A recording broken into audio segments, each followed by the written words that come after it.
2부 예배 때는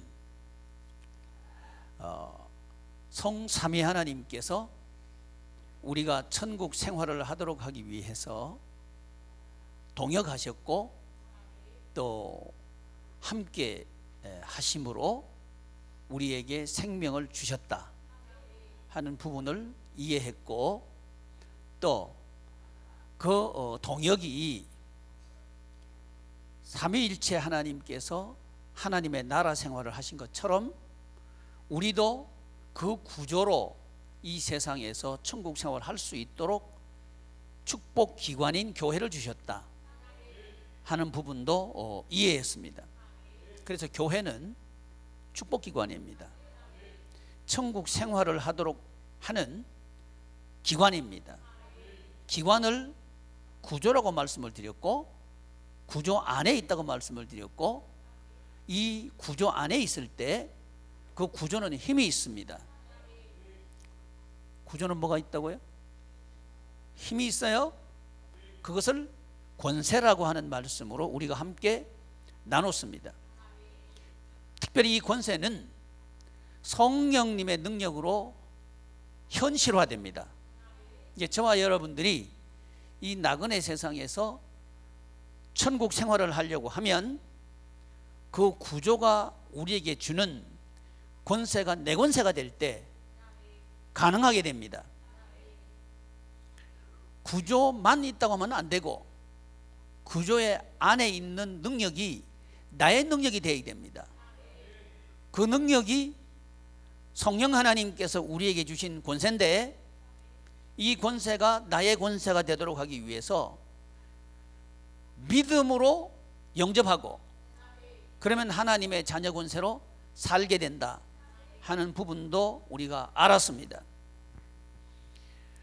오늘 아침에 제가 교회에 나오면서 우리 교회 앞에 화단에 소나무가 세 그루가 있어요. 근데 태풍이 불어서 나무 하나는 반드시 서 있는데 나무 두 개는 약 15도가 옆으로 누워서 안녕하세요 하고 있었어요. 그래서 저거 어떻게 하나 하고 생각을 했는데, 우리 백집사님이, 백집사님의 전통적인 폼이 있습니다. 겨울에도 그 폼이고 여름에도 그 폼이고 아주 변함이 없는 폼이 있어요. 그 주머니는 항상 앞에 있는지 몰라요? 앞에다 솜을 툭 집어넣고 쭉 쳐다보고 있는 거예요. 저걸 뭘 보나 그랬더니 인사하고 있는 소나무를 봐요. 근데 거기 슬금슬금 걸어가더니 미는 거예요. 삼손이 왔나 그랬어요.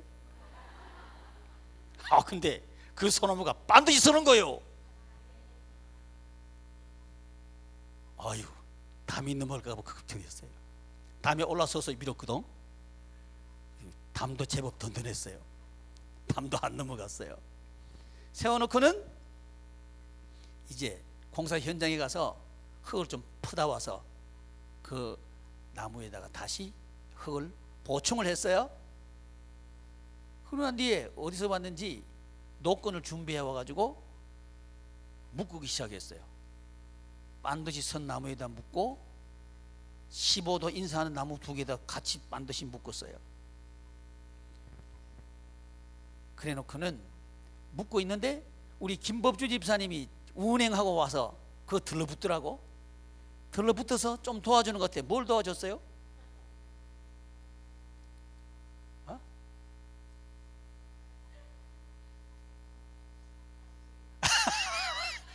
김혜숙 집사님이 잔소리를 도와줬다는데.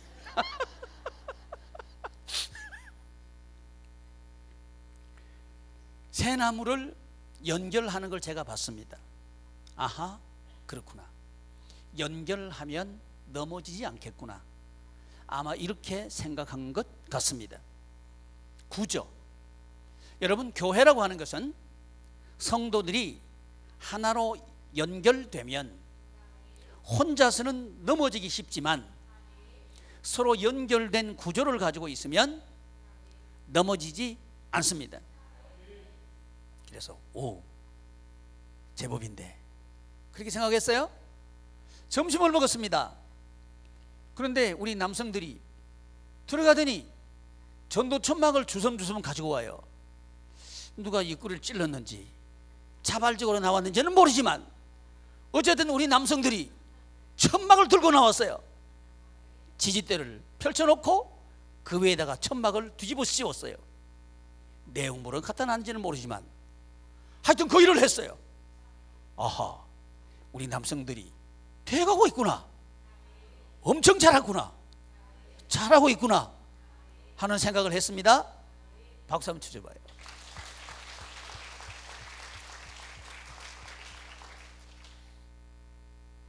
여러분, 성령의 바람, 이 성령님은 예수 그리스도께서 하신 일을 우리에게 적용하고 우리가 예수님께서 하신 일을 함으로 예수님께서 이기신 그 승리를 우리 생활 속에서 승리할 수 있도록 우리에게 오신 하나님이 성령 하나님입니다.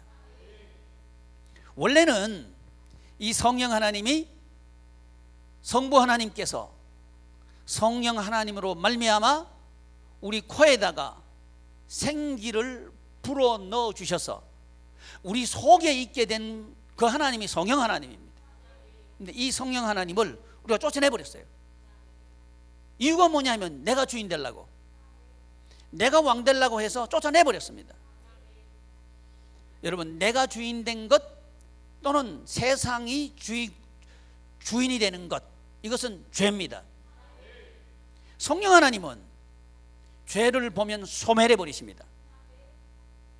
죽여버려야 돼요. 그런데 성령 하나님은 우리를 죽일 수가 없습니다. 왜냐하면 성부 하나님의 아들이기 때문에 그렇습니다. 그래서 성령 하나님은 떠나실 수밖에 없었습니다. 그래서 구약 성경에 기록된 모든 빼앗긴 시대에 살고 있는 성도들 위에는 성령님이 성도들 속에 들어가실 수가 없게 된 겁니다. 들어가면 죄인들은 소멸됩니다. 들어가실 수가 없는 거예요. 그 대신 우리 성령 하나님께서는 임재하십니다. 임재하시는데 언제 임재하시느냐 하면 성막 짓기를 필요하며,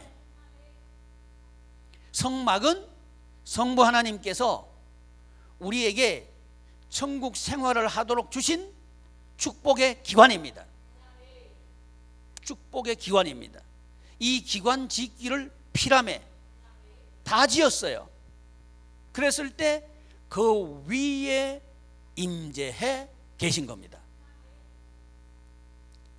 이런 식으로 성령님은 임재하셨어요. 그리고 성막 짓는 일을 안 하면 떠나실 수밖에 없어요. 그렇지만 예수님께서 오셔서 다시 회복시켜 주신 겁니다. 그 회복시켜 주신 게 뭐냐 하면 우리 속에 성령님이 내주하실 수 있도록 죄를 값을 내심으로, 죄 값을 내심으로 우리를 죄 없다 하시고, 그래서 속량하시고 우리를 의인이라고 인정하십니다. 이런 자격을 갖추어 주신 분이 성자 하나님. 이 승리는 십자가로 승리한 겁니다. 왜 이것이 승리냐 하면 사탄과 마귀가 우리에게 네가 주인이다, 세상이 주인이다 하는 이 죄의 값을 우리 예수님이 대신 짊어지시고 처벌을 받으셔서 죽으신 겁니다. 죄의 값은 사망이라고 하는 이 값을 치른 거죠. 그래서 속량이라고 하는 거죠.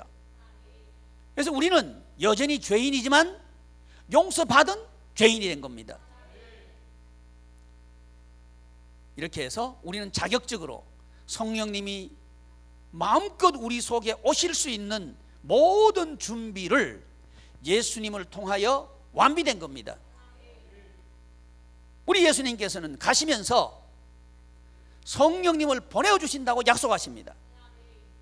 근데 이 약속은 성부 하나님께서 이미 하신 약속입니다. 성부 하나님께서 약속하신 그 약속을 성령님을 보내주시겠다고 하는 그 약속을 성자 하나님께서 오실 수 있는 모든 준비를 다 해놓으시고 보내주겠다, 보혜사 성령님을 보내주시겠다 하시면서 그분을 기다려라 하는 말씀을 하십니다. 그것이 1장 4절입니다 1장 4절 한번 읽어주시기를 바랍니다. 시작.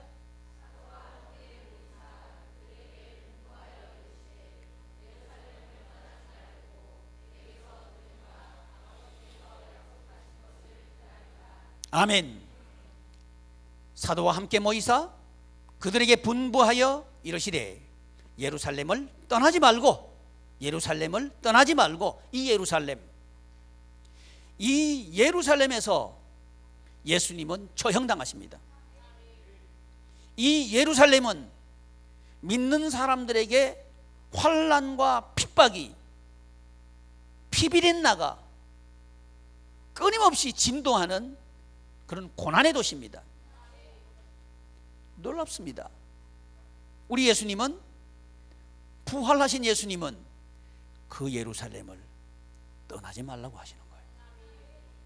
우리는 떠나고 싶었을 겁니다. 피하고 싶었을 겁니다. 너무너무 힘들기 때문에, 지금 너무너무 환난이 극심하니까 예루살렘은 떠나고 싶었을 겁니다. 근데 웬일인지 우리 예수님의 말씀은 피하라고 하시지도 않습니다. 오히려 떠나지 말라고 하십니다. 이것이 성령님이 우리에게 내주하도록 하기 위한 예수님의 처방이었습니다. 예루살렘을 떠나지 말고, 이 말씀을 하시기 전에 사도행전을 시작하면서 이 사도행전의 직접적인 수신자가 데오빌로인 것을 밝힙니다. 1절 한번 읽어주십시오. 시작.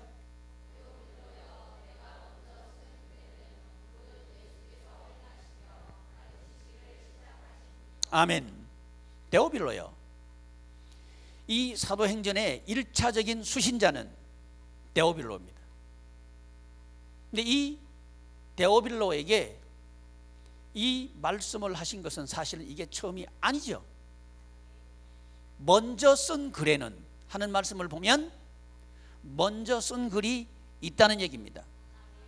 그 먼저 쓴 글은 누가복음입니다. 누가복음을 한번 펼쳐보시길 바랍니다. 누가복음 1장, 누가복음 1장 1절부터 4절까지 우리 한번 큰 목소리로, 우리 어린이 목장들도 빨리 찾아서 큰 목소리로 읽으면 좋겠어요. 신약성경 86, 신약성경 86.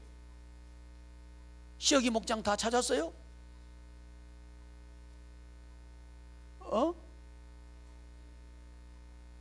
그러면 같이 봐라. 학교 나누면 성경책은 학교 나누는 게 아니고 가져낸다는 거다. 그거 같이 봐. 예나 목장아, 그거 같이 봐라. 가운데 딱 놓고.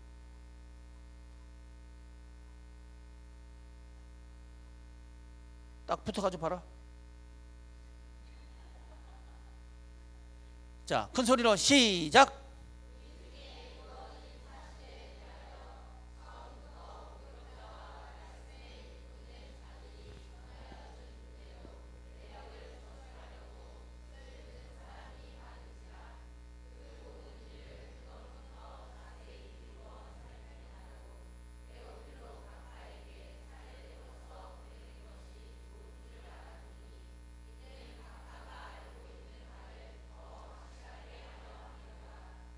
아멘.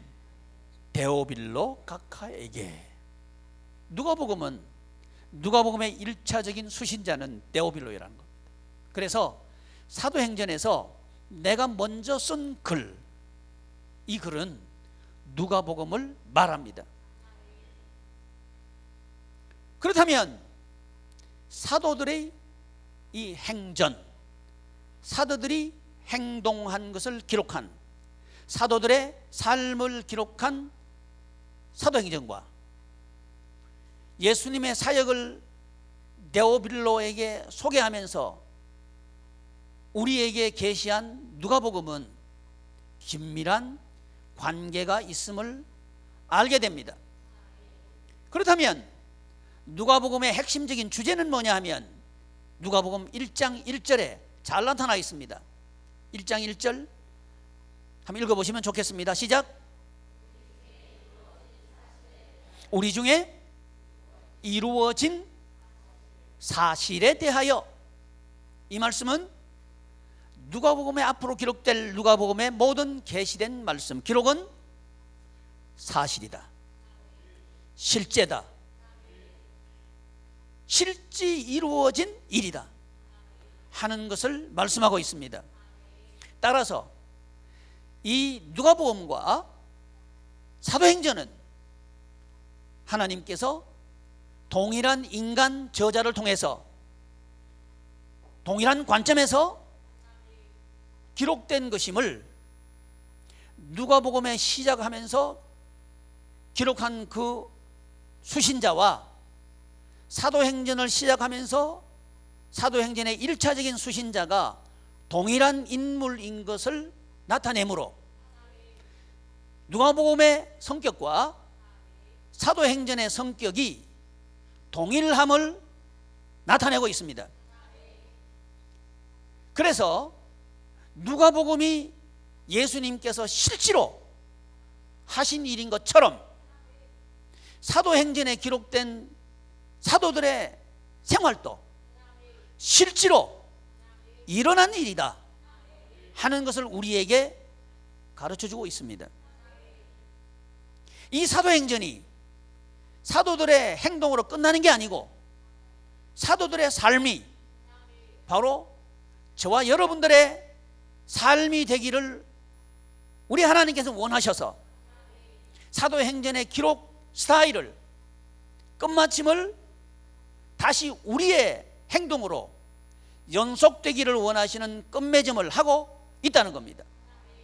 따라서 이 누가복음에 기록된 예수님의 이 구원이 사신 것처럼 사도행전 우리가 살펴볼 내용의 사도들의 행동이 실제로 일어난 것처럼 21세기를 사는 저와 여러분들의 생활도 성령님이 임하시면 승리한다, 성령님이 임하시면 이긴다, 이것은 사실이다 하는 것을 말씀하고 있는 겁니다.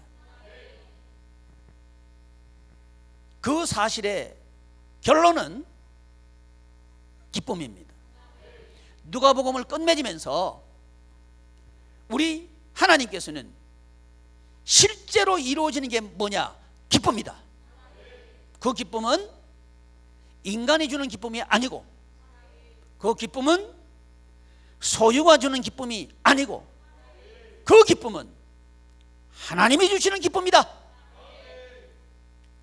이 일을 너희들이 행할 것이다 하는 이야기를 누가복음에서 하고 있으면서 누가복음 다음에 요한복음을 기록하신 하나님께서는 그 일이 예수 그리스도께서 8가지 표적을 통해서 참된 기쁨, 참된 자유, 이것을 요한복음 15장의 포도나무 비유를 통해서 우리에게 가르쳐 주고 있습니다.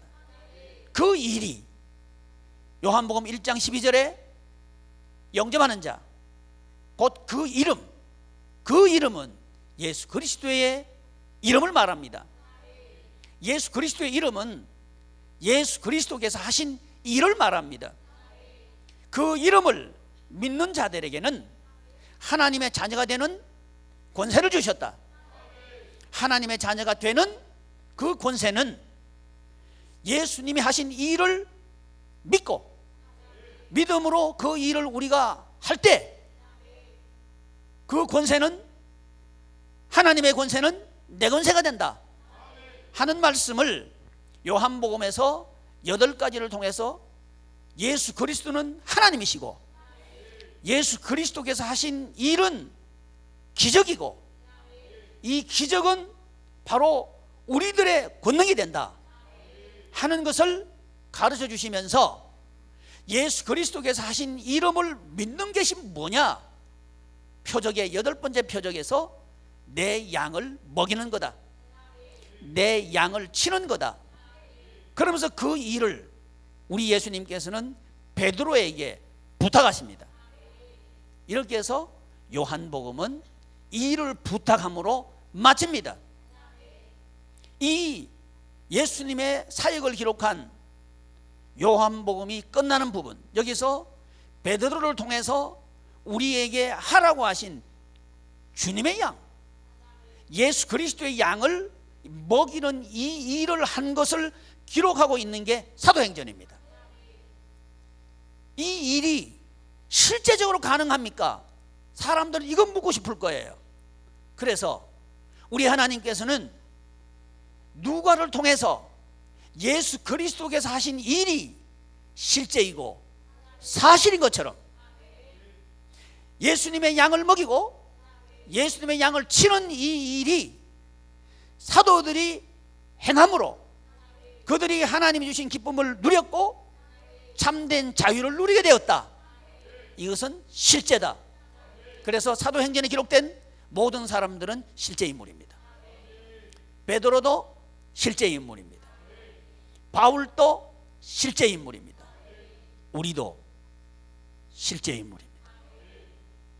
베드로도 그리고 바울도 예수 그리스도의 증인으로 살았고 그들은 주님의 몸된 교회를 설립했고 그 교회는 베드로는 말하기를 예수님께서 모퉁이 돌이 되시고, 모퉁이 돌이 뭐냐 하면, 자 여러분 보세요. 우리 저 벽돌로 지어졌잖아요, 그죠? 저 모퉁이의 돌, 벽돌, 저게 모퉁이 돌이요. 여기 있잖아요, 저 모퉁이 있죠? 아니 그거는 옆이고 요거 모퉁이 기역자를 꺾인데 그 모퉁이요. 여러분이 벽돌을 쌓는 분들을 유심히 봤다면 알게 되는 게 하나 있을 겁니다. 그분들은 항상 모퉁이부터 쌓습니다. 모퉁이부터 쌓고 이 모퉁이 쌓고 맨 저쪽 끝에 모퉁이 쌓고 거기서 줄을 튀길 거예요. 줄을 튀겨놓고 거기서부터 쌓아와요. 왜냐하면 그게 기준이요. 베드로가 이해한 교회는 바로 그 교회입니다. 우리 예수님은 모퉁이 돌이 되시고 그리고 우리는 그 모퉁이 돌에 연결된 돌들이 되는 거죠. 이 돌들을 우리 하나님은 베드로를 통해서 산돌들로 지어져 가느니라. 무엇으로 지어져 가느니라? 산돌들로 지어져 가느니라. 진성아, 저 벽돌이 살았어? 살았대. 우리 진성이는 해석력이 빨라요. 질문자가 무엇을 요구하는지 금방 알아요. 돌은 무생물로 분류되죠. 살아있지 않다는 거예요. 근데 베드로는 살았다? 이렇게 기록하고 있는 거예요. 이렇게 지어져서 연결되어서 이렇게 하나의 건물을 만들게 되죠. 이것을 베드로는 교회로 봤습니다. 그래서 베드로가 이해한 교회는 기준이 예수님이고 그 예수님에게 연결된 돌들, 근데 그 돌들은 살아있는 돌이라는 거예요. 따라서 죽은 것 같지만 살아있는 돌들이 연결되고 결합된 바로 그 교회, 이것이 성부 하나님께서 에덴 동산을 그 중앙에 생명나무와 선악을 알게 하는 나무가 있게 하시고 거기서부터 내 강이 발원하게 하시고 그 강이 온 땅에 둘러서 흐르게 하시고 그 흐르는 물을 통해서 온 동산을 적시게 되고 동산 안에 있는 모든 생물들을 살고 살리게 하는 그 구조를 갖추게 하신 것처럼 베드로가 이해한 교회는, 베드로가 살아낸 생활은 바로 그 생활이라는 거죠. 그건 뭐냐 하면 기준이 예수님이다. 할렐루야. 기준이 예수님이 될 때 우리는 돌인데 희망도 없고 살맛도 안 나고 미래도 보이지 않는 이 죽은 것 같은 세상에서 산 돌이 될 수 있다. 근데 이 돌은 혼자서는 건물이 안 된다. 서로 연결되고 결합될 때에 그 돌은 살아있는 돌이 된다. 건물이 될 수 있다. 이 교회를 우리 하나님께서는 마태복음 16장 18절 이하에 베드로에게 이렇게 묻습니다. 너는 나를 누구라 하느냐? 신앙 고백을 요구합니다. 오늘 이 시간에도 우리 하나님께서는 저와 여러분들에게 신앙 고백을 요구하고 있습니다. 너희는 나를 누구라 하느냐? 베드로는 이렇게 대답합니다. 주는 그리스도시요 살아계신 하나님의 아들입니다. 이 대답을 들으신 예수님께서는 바 요나 시모나, 내가 복이 있다. 이를 네게 알게 한 이는 혈육이 아니요 하늘에 계신 내 아버지시니라. 그러면서 내가 내 교회를 이 반석 위에 세울 것이다. 이 교회는 권세가 있는데 땅에서 매면 하늘에서 매이는 권세가 있고, 뭐가 있다고요? 뭐가 있다고요? 권세. 땅에서 풀면 하늘에서도 풀리는 권세가 있다. 그 교회를 베드로는 이렇게 고백하고 있는 거죠. 예수 그리스도는 모퉁이 돌이 되시고 우리는 그 산돌들로 서로 연결되어서 살아있는 생명력이 있는 집이 되어간다. 이게 성전입니다. 이 베드로 실제적인 사람입니다. 그 시대에 살았던 인물입니다. 동시에 바울이라고 하는 인물도 성경의 사도행전은 기록됩니다. 바울이라고 하는 이 인물은 원래 교회를 핍박하던 사람입니다. 교회 다니는 사람들을 몹시도 핍박해서 사람들을 잡아서 옥에 가두는데 맨 앞장섰던 사람이 바울이에요. 또 핍박하는데 가장 먼저 핍박했던 인물이 바울입니다. 그런데 하나님께서는 이 바울을 통해서 교회가 무엇인지를 가르쳐주고 있습니다. 사랑하는 교회 여러분, 생각이나 했겠어요? 가능하기나 했겠어요?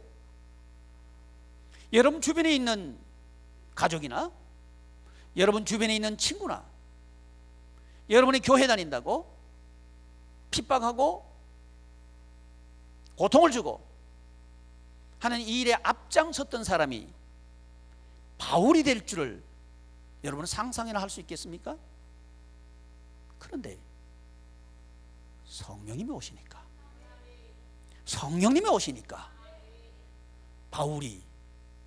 사울이 바울이 됩니다. 핍박하던 그 길에서 그는 돌았습니다.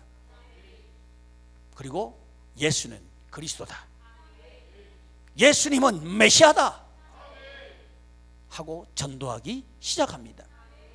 그는 예수님 이후에 위대한 신약의 별이 됩니다. 그는 교회를 이렇게 고백합니다. 예수 그리스도가 머리가 되시고 우리는 그 몸의 지체가 되어서 한 몸이 되어 살고 살리는 생활을 하는 바로 그 교회, 이 교회를 살아있는 교회라고 말하고 천국 생활을 하도록 하는 축복기관이라고 말씀합니다. 이 바울은 실제적인 인물입니다. 핍박하던 실제적인 인물. 근데 이 인물이 교회를 설립하는, 그리고 확장하는, 그리고 충만하게 하는 사도가 됩니다. 그 능력은 성령님에게 있었습니다. 성령님이 오시면 너희가 권능을 받는다. 할렐루야. 성령님이 오시면 내 증인이 된다. 저와 여러분들은 바로 이 증인입니다. 바울이 말한, 하나님께서 바울을 통해서 말씀하신 바로 그 교회, 그 교회는 성부 하나님께서 에덴 동산을 가졌던, 에덴 동산에서 보여주셨던 바로 그 구조, 그리고 성자 예수님께서 사복음서를 통해서 우리에게 가르쳐 주신 바로 그 교회, 그리고 유대인들을 주로 목회했던 베드로가 고백했던 그 교회와 동일한 교회, 이해를 가지고 있습니다. 그러므로 성경이 말하는 축복 기관은 같습니다. 구조가 같습니다. 그 구조가 작동하도록 하는 힘도 동일합니다. 그 힘은 사도행전에서는 오직 성령님이 너희에게 임하시면, 이것도 있어야 되고 저것도 필요합니다가 아니에요. 오직, 따라합시다. 오직 성령이 임하시면, 요거 하나예요. 성령님 임하심 플러스 돈 아니요. 아이고, 성령님이 암만 중요해도 내가 기술이 있어야 돼요. 아니요. 하나님께서는 그 사람에게 역사하지 않을 겁니다. 오직 성령님, 오직 성령님, 성령님 한 분으로 충만합니다. 충분합니다. 다른 게 더 필요 없어요. 이 이야기를 성부 하나님께서도 하시고, 성자 예수님께서도 하시고, 성령 하나님께서 똑같은 말씀을 하고 계십니다. 사랑하는 교회 여러분, 저와 여러분들의 인생은 바뀔 수 있습니다. 아니, 바뀌어야 합니다. 억울해서라도 바뀌어야 합니다.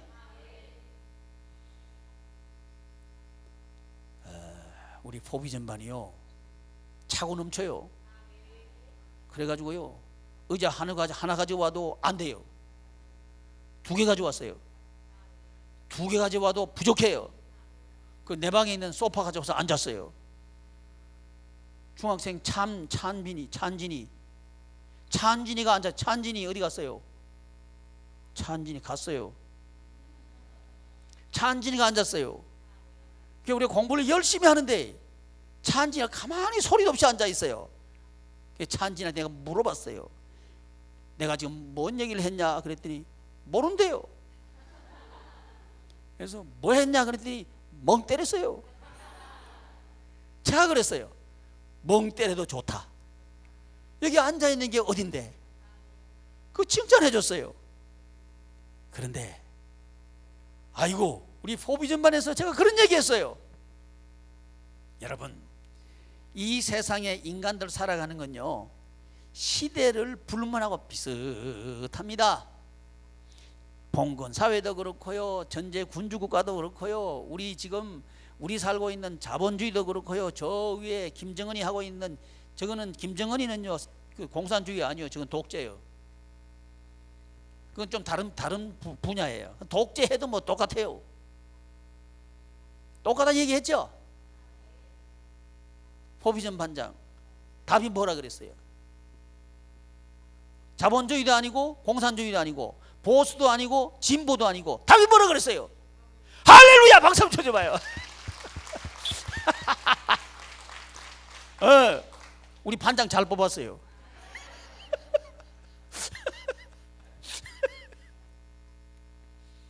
하나님이 답이다, 그 얘기를 했어요. 여러분, 정말 하나님이 답인가요? 이 이야기를 우리 지금 하나님께서는 우리에게 묻고 있는 겁니다. 그리고 이게 정말 대안인가 하는 이야기를 하고 있는 거죠. 그러나 우리의 대답은 예루살렘을 떠나지 말라고? 얼마나 힘든데요. 거기 나 죽을지도 모르는데 거기 있으라고요?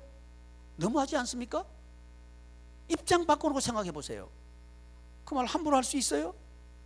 그럴 수 있는 여지가 있습니다. 예루살렘을 떠나지 말아라.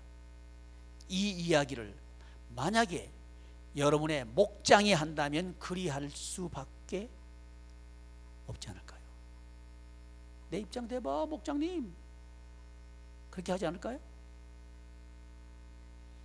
아이고 남의 말이니까 쉽게도 하시네,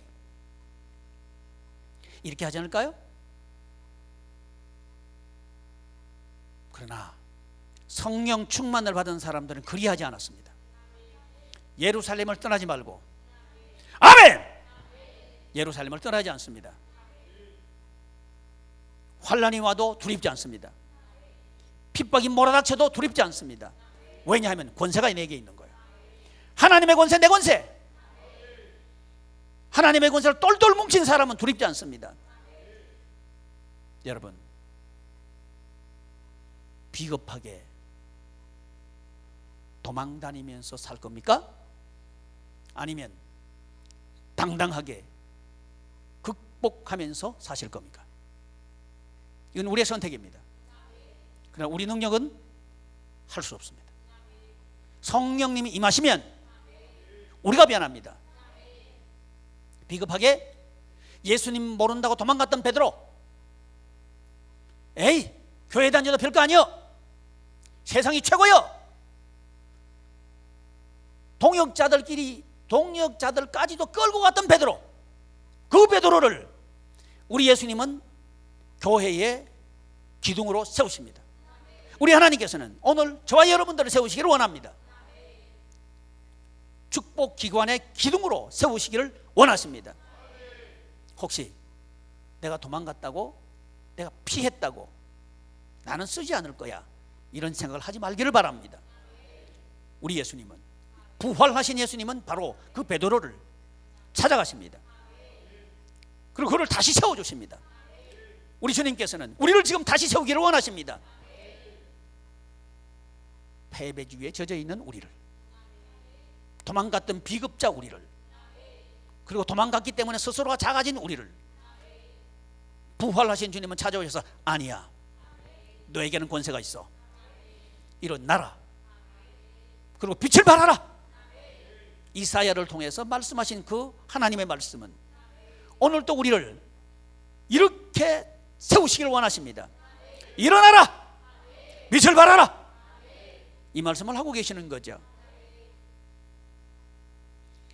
핍박했던 바울, 교회 다닌다고 핍박했던 바울, 이 바울을 부활하신 예수님은 찾아가십니다. 사울아 사울아 부르십니다. 사울은 어디서 소리가 나는지 영문을 몰랐어요. 누구십니까? 네가 핍박하는 예수라, 네가 핍박하는 예수라. 예수님을 핍박하는 그 바울을 찾아가십니다. 오늘 이 시간에 나 같은 사람에게도 예수님은 찾아오실까? 나는 아니야, 이렇게 생각하시는 분이 계신다면 아니요, 바로 여러분을 예수님은 찾아가시는 겁니다. 가셔서 예수님은 이렇게 말씀하시는 거예요. 너는 내가 택한 그릇이다. 너는 내가 택한 내 그릇이다. 이렇게 말씀하시는 거예요. 그 증거로 우리 예수님께서는 바울이 땅에 꼬꾸라지도록 하십니다. 그리고 눈이 멀도록 만드십니다. 멀쩡했던 사람이에요. 근데 이해할 수 없는 일을 경험하게 하십니다. 그리고 난 뒤에 아나니아라고 하는 사람을 통해서 하나님의 음성을 들려주십니다. 오늘 이 설교가 여러분들에게 들려주시는 아나니아의 음성 될 줄을 믿습니다. 하나님께서는 아나니아를 통해서 안수하라고 하십니다. 아나니아가 말합니다. 그 사람 제가 잘 아는데요, 예수 믿는 사람 붙잡아가지고 감옥에도 집어넣고 죽이는데 앞장섰던 사람인데요, 나 무서워서 안 갈래요. 그랬더니 아니야, 가라. 그가 지금 기도하는 중인데 내가 택한 그릇이다. 아나니아는 그 하나님의 말씀에 순종해서 핍박자 사울을 찾아가십니다. 오늘 이 설교 말씀이 아나니아가 찾아간, 그리고 그가 한 하나님의 말씀일 줄 믿습니다. 찾아가서 안수를 하니까 눈에 덮어 씌워졌던 비늘이 뚝뚝 떨어집니다. 그 비늘 때문에 보이지 않았던 거예요. 그러나 하나님의 능력은 그 비늘을 뜯어져 나가게 합니다. 그 능력이 우리에게 있습니다. 하나님을 보지 못했던 그 비늘이 우리를 통해서 뜯어져 나갈 줄을 믿습니다. 그게 우리에게 주어진 권세예요. 성령님이 임하시면 이 권세가 있다는 겁니다. 그리고 그는 다시 볼 수 있게 됩니다. 이제 사울은 변합니다. 무엇을 보게 되었고 무엇을 알게 된 거냐 하면, 예수님은 이겼어, 예수님은 메시아야, 이건 사실이야 하는 것을 보게 됩니다. 사랑하는 교회 여러분, 이 하나님의 말씀이 여러분에게 이건 사실이야, 예수님이 이기신 그 승리는 바로 나의 승리야 하는 이 눈이 열리기를 축복합니다. 이렇게 예수님은 메시아로 보게 되고 영접한 바울은 그 행동이 바뀝니다. 전도하기 시작합니다. 예수님은 메시아야, 이렇게 전도하기 시작합니다. 그 사람이 보았던 것은 교회는 무엇인가 하는 것을 본 거죠. 예수님께서 하신 일은 뭐냐? 교회 세움입니다. 이제 성령님께서 오셔서 우리 속에 오셔서, 어디에 오셔서? 우리 속에 오셔서 구약의 성도들에게는 위에서 임재했다면 이제 신약의 성도들에게는 속에서 계십니다. 이걸 새언약에서는 우리 마음에 새긴다, 이렇게 기록하고 있는 겁니다. 돌에 새긴 게 아니고 우리 마음에 새긴 언약, 그 마음에 새긴 언약이 실제가 되도록 우리 속에 오신 하나님, 그 하나님의 성령 하나님, 그 성령 하나님이 임하시면 예수님의 정인된다. 예수님이 하신 일이 교회 세움이었습니다. 어떤 교회? 지역교회와 가정교회, 개인교회와 일터교회가 하나님을 머리로 해서 서로 연결되고 결합되어서 하나님의 생명이 흐르는 현장, 하나님의 희망이 흐르는 현장, 하나님의 기쁨이 흐르는 현장 되도록 하는 그 기관, 이 기관을 우리 예수님께서는 회복하셨고 이 기관을 설립하십니다. 바로 그 증인, 그 증인이 되도록 하기 위해서 예수님께서는 전도를 하셨고 12제자를, 사도를 뽑으셨습니다. 그리고 그 12제자를 사도행전 1장에서는 보충합니다. 가룟 유다가 예수님을 팔아버렸죠. 그리고 그는 죽습니다. 이제 12명이 11명이 된 거예요. 사도행전 보셔요. 한 사람을 더 뽑습니다. 그래서 12를 만드십니다. 제자는 누굴까요? 증인입니다. 예수님의 증인. 예수님의 증인이라 하면 예수님이 세우셨던 바로 그 교회, 그 교회를 세우는 증인을 말합니다. 그래서 베드로는 산돌들로 지어지는 유기체적인 교회, 바울은 예수 그리스도를 머리로 한 몸으로서 교회, 이 두 교회는 예수 그리스도께서 세우신 바로 그 교회, 살아있는 교회를 말합니다. 사랑하는 교회 여러분, 우리 교회는 바로 이 살아있는 교회, 예수님과 한 몸 된 이 교회를 이 땅 위에 만들고 세워나가고 확장하고, 그러므로 우리가 이 땅 위에서 좌도 아니고 우도 아니고 자본주의도 아니고 사회주의도 아니고 보수도 아니고 진보도 아니고 오직 성령님이 임하시면 이게 답이라는 거죠. 이제 성도들이 좌파 우파에게 대답할 때가 됐습니다. 그건 뭐냐 하면 성령님이 임하시면, 아멘, 교회가 말해야 합니다. 여러분은 일터에서 좌파 우파 얘기하지 마셔요. 큰 소리를 얘기하셔요. 다 틀렸다, 오직 하나님, 이렇게 말할 수 있기를 바랍니다. 입을 열어야 합니다. 그리고 행동해야 합니다. 그래야 사회는 바뀝니다. 행전, 행동하지 않는 믿음은 믿음이 아닙니다. 순종하지 않는 믿음은 믿음이 아닙니다. 그래서 야고보는 행동하지 않는 믿음은 죽은 믿음이라 그래요. 불이익이 두렵습니까? 두려워하지 마십시오. 오히려 여러분을 쓰실 겁니다. 모함을 당할까 봐 두렵습니까? 하나님이 여러분과 함께 하실 겁니다. 오히려 여러분을 사용하실 거예요.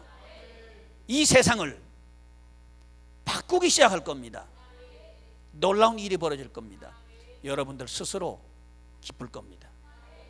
스스로 자유할 겁니다. 그리고 참 기쁨을 누리게 될 겁니다. 기도하겠습니다.